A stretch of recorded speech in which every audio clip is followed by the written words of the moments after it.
kita semuanya, dimanapun Bapak Ibu, Saudara-saudari yang terkasih berada. Hari ini hari Jumat tanggal 21 Januari tahun 2022. Seperti biasanya kita setiap hari merayakan hari Santo dan Santa. Nah, berketepatan hari ini kita merayakan sekaligus 5 Santo dan Santa.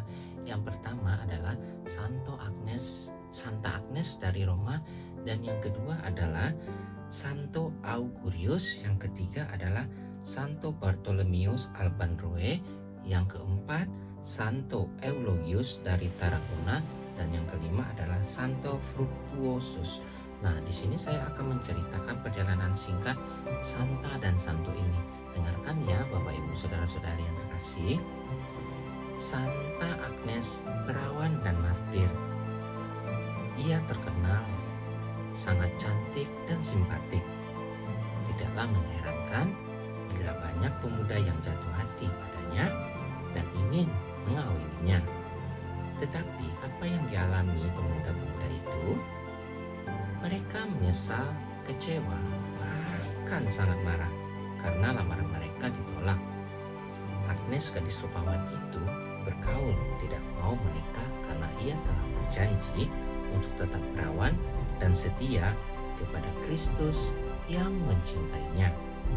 Pemuda-pemuda itu frustasi, melaporkan Agnes kepada pengadilan Romawi dengan mengungkapkan identitas seorang penganut agama Kristen. Di hadapan pengadilan Romawi, Agnes diuji, ditakut-takuti, bahkan dituduh menjalani kehidupan sebagai seorang pelacur. Ia diancam dengan hukuman mati dan dipaksa membawakan kurban kepada dewa-dewa kafir Romawi. Tetapi Agnes tidak gentar sedikit pun. Ia menghadapi semua ancaman dan siksaan itu. Ia dengan gagah berani menolak segala tuduhan atas dirinya dan mempertahankan kemurniannya. Belenggu yang dikenakannya pada tangannya terlepas dengan sendirinya. Bagi dia, Kristus adalah segala-galanya. Dia yakin Kristus adalah menyertai dan tetap menjaga dirinya dari segala siksaan atas dirinya.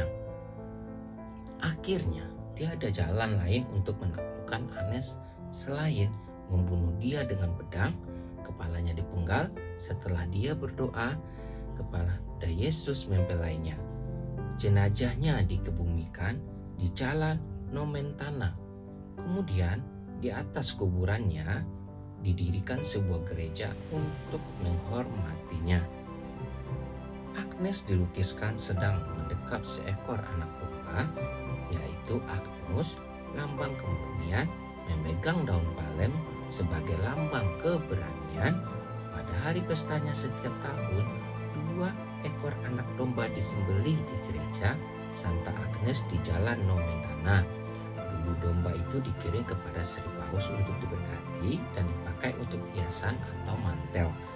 Hiasan dan mantel itu kemudian dikembalikan kepada uskup agung dari gereja itu untuk dipakai sebagai simbol kekuasaannya.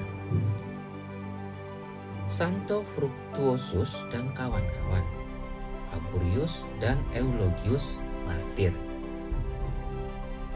Fructuosus adalah uskup Tarragona, Spanyol.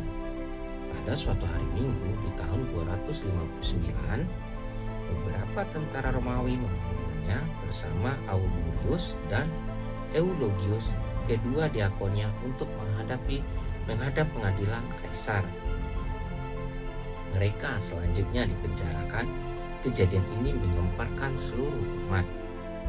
Namun, ketiga saksi Kristus ini menganggap peristiwa itu, pemenjaraan atas diri mereka, sebagai suatu pengalaman keikutsertaan mereka dalam sengsara Kristus dan kesempatan emas untuk memberi kesaksian iman. Dalam penjara itu, Uskup Fructuosus berhasil mempertobatkan seorang narapidana bernama Rogasianus. Kepada Fructus, gubernur bertanya, "Tidak tahukah Tuhan peraturan Kaisar mengenai penghormatan kepada dewa-dewa?"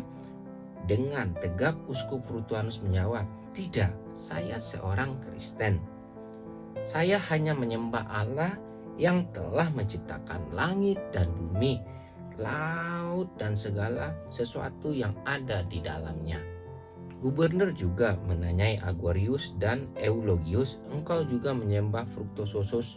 Tanya gubernur kepada Eulogius, dan ia menjawab, saya bukan menyembah Fruktosus, melainkan Allah yang maha tinggi. Gubernur ternyata tidak berdaya menghadapi 3 saksi iman yang berani itu. Akhirnya Fruktuosus bersama kedua diakonnya dijatuhi hukuman mati pada tahun 259. Mereka dibakar hidup-hidup. Nah, itulah renungan cerita singkat tentang Santo dan Santa untuk hari ini. Semoga kita semuanya selalu diberkati di rahmat Tuhan kita Yesus Kristus kemanapun kita melangkah dan berada. Terima kasih Bapak Ibu Saudara-saudara yang terkasih. Saya mohon pamit dulu, besok kita jumpa lagi ya. Dadah. Hari ini hari Jumat tanggal 21 Januari tahun 2022. Bacaan pertama diambil dari 1 Samuel 24 ayat 3 sampai 21. Pada suatu hari Saul mengambil 3.000 orang pilihan dari seluruh orang Israel, lalu pergi mencari Daud dan orang-orangnya di gunung batu kambing hutan. Maka sampailah Saul ke kandang-kandang domba di tepi jalan. Di sana ada gua, dan Saul masuk ke dalamnya untuk membuang hajat, tetapi Daud dan orang-orangnya duduk di bagian dalam gua itu. Lalu berkatalah orang-orang itu kepada Daud, telah tiba hari yang dikatakan Tuhan kepadamu.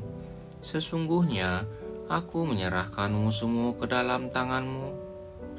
Maka perbuatlah kepadanya apa yang kau pandang baik. Maka Daud bangun, lalu memotong punca jubah Saul dengan diam-diam. Kemudian berdebar-debarlah hati Daud, karena telah memotong punca jubah Saul. Lalu ia berkata kepada orang-orangnya, dijauhkan Tuhanlah kiranya daripadaku, untuk melakukan hal yang demikian kepada Tuanku, kepada orang yang diurapi Tuhan. Dijauhkanlah aku dari menjamah dia, sebab dialah orang yang diurapi Tuhan. Dengan perkataan itu, Daud mencegah orang-orangnya. Ia tidak mengizinkan mereka bangkit menyerang Saul. Sementara itu Saul bangun meninggalkan gua, hendak melanjutkan perjalanannya. Maka bangunlah Daud. Ia keluar dari dalam gua itu dan berseru kepada Saul dari belakang, katanya, Tuanku Raja. Saul menoleh ke belakang. Maka Daud berlutut dengan mukanya ke tanah dan sujud menyembah. Lalu berkata ia kepada Saul, mengapa engkau percaya akan perkataan orang-orang yang mengatakan, sesungguhnya Daud mengikhtiarkan celakamu? Ketahuilah, pada hari ini tuanku sendiri melihat bahwa hari ini Allah menyerahkan engkau ke dalam tanganku dalam gua itu. Ada orang yang menyuruh aku membunuh engkau, tetapi aku merasa sayang kepadamu karena pikirku, aku tidak akan menjamah tuanku itu, sebab dialah orang yang diurapi Tuhan. Lihatlah ini, Bapakku, lihatlah puncak baju jubahmu ada dalam tanganku.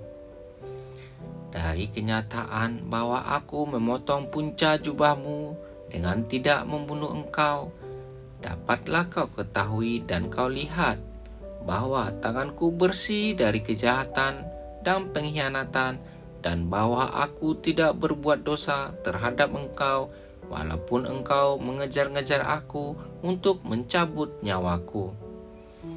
Tuhan kiranya menjadi hakim di antara aku dan engkau. Tuhan kiranya membalaskan aku kepadamu tetapi tanganku tidak akan memukul engkau, seperti peribahasa orang tua-tua mengatakan, dari orang fasiklah timbul kefasikan. Sungguh, tanganku tidak akan memukul engkau. Terhadap siapakah Raja Israel keluar berperang? Siapakah yang kau kejar? Anjing mati, seekor kutu saja.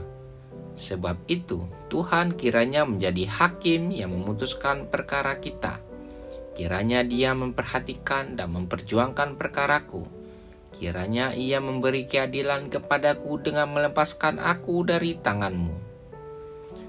Setelah Daud menyampaikan perkataan itu, berkatalah Saul, "Suaramukah itu, ya anakku Daud?"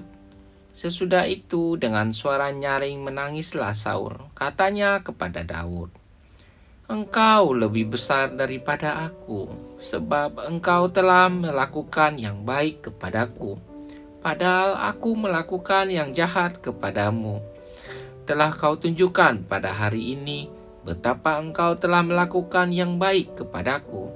Walaupun Tuhan telah menyerahkan aku ke dalam tanganmu, engkau tidak membunuh aku. Apabila seseorang menangkap musuh, masakan dilepaskannya dia pergi dengan selamat? Tuhan kiranya membalaskan dengan kebaikan apa yang kau lakukan kepadaku pada hari ini.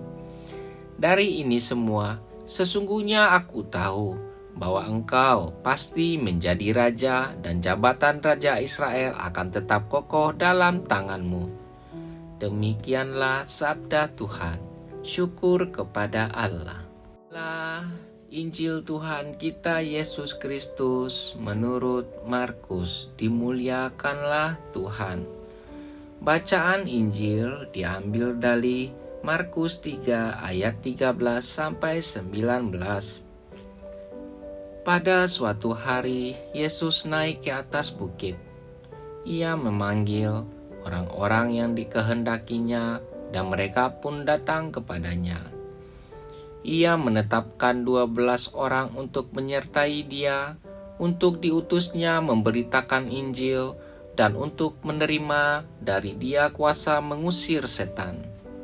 Ke-12 orang yang ditetapkannya itu ialah Simon yang diberinya nama Petrus, Yakobus anak Zebedeus, dan Yohanes saudaranya, yang keduanya ia beri nama Boanerges yang berarti anak-anak guru.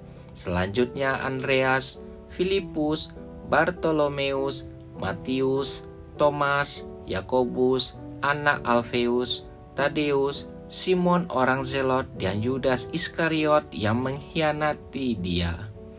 Demikianlah sabda Tuhan.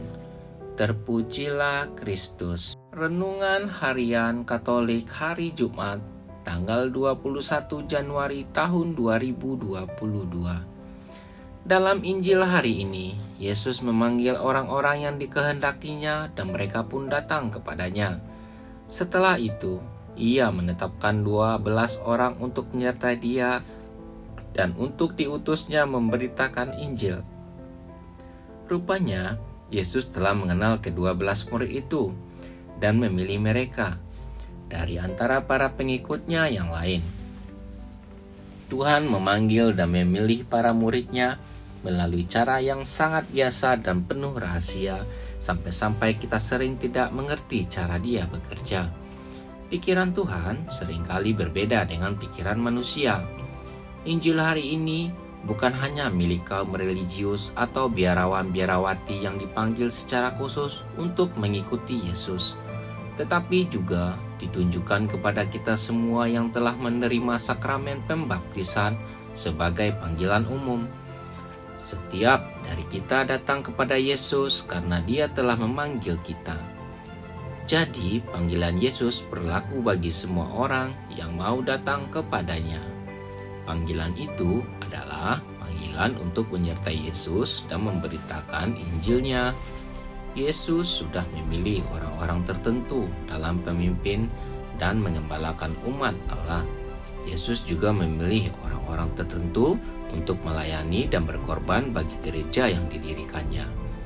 Di dalam gereja Katolik ada kelompok hierarki, biarawan, biarawati, dan kaum awam yang memiliki misi dan tanggung jawab tertentu dalam pewartaan Injil. Nah, sudahkah kita menjalankan tugas perutusannya? Semoga demikian. Amin.